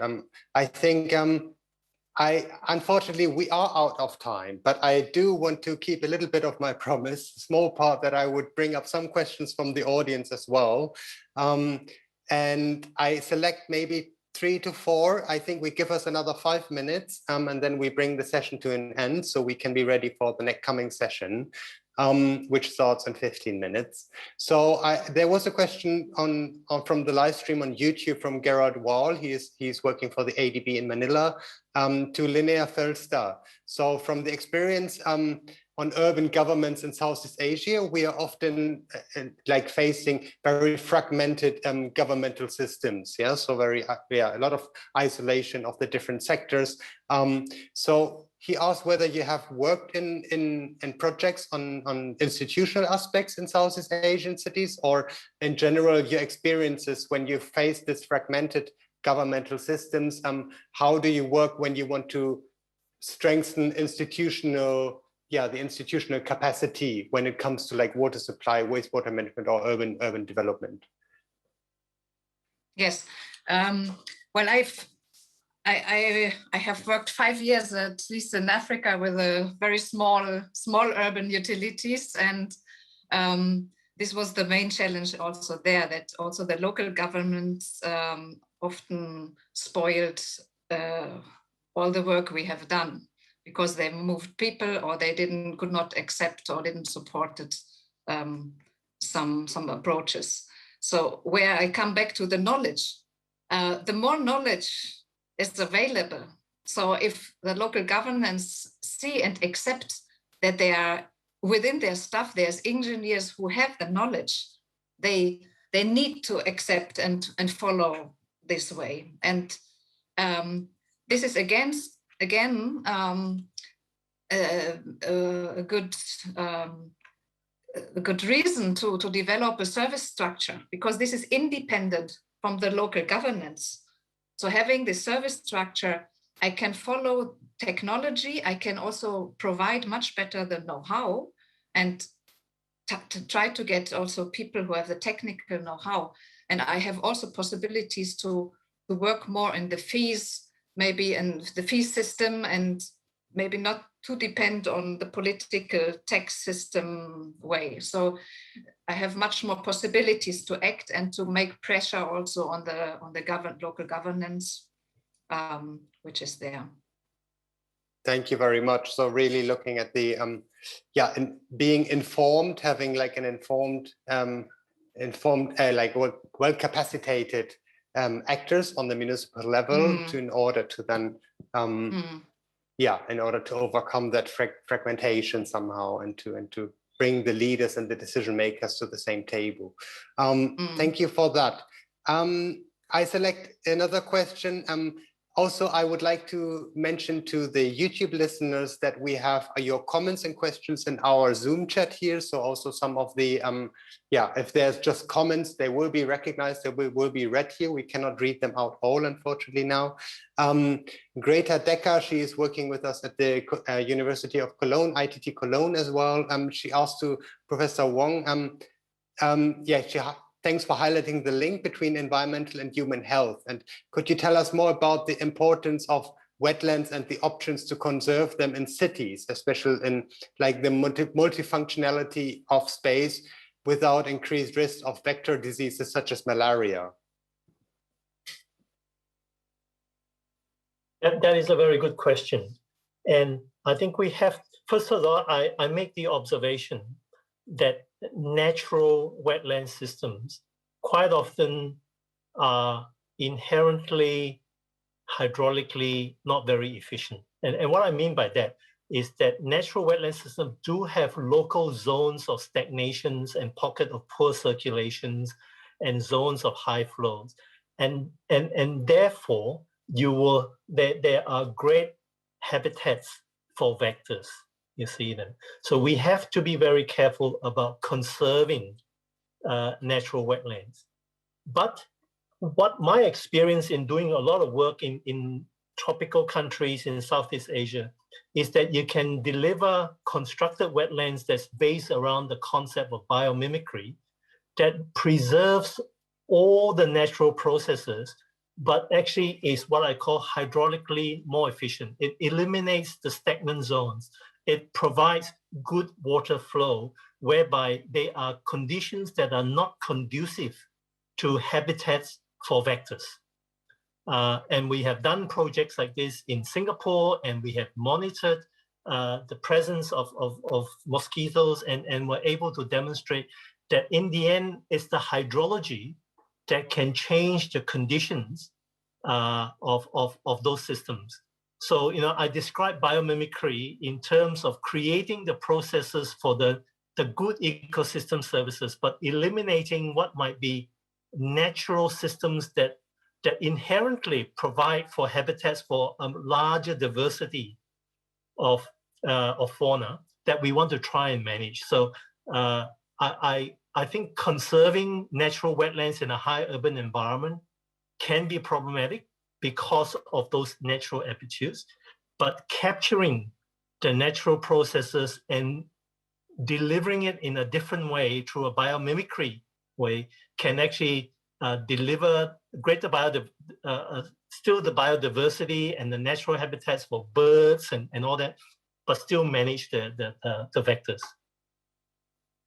Thank you very much. I think very important question and very, very good to touch on that.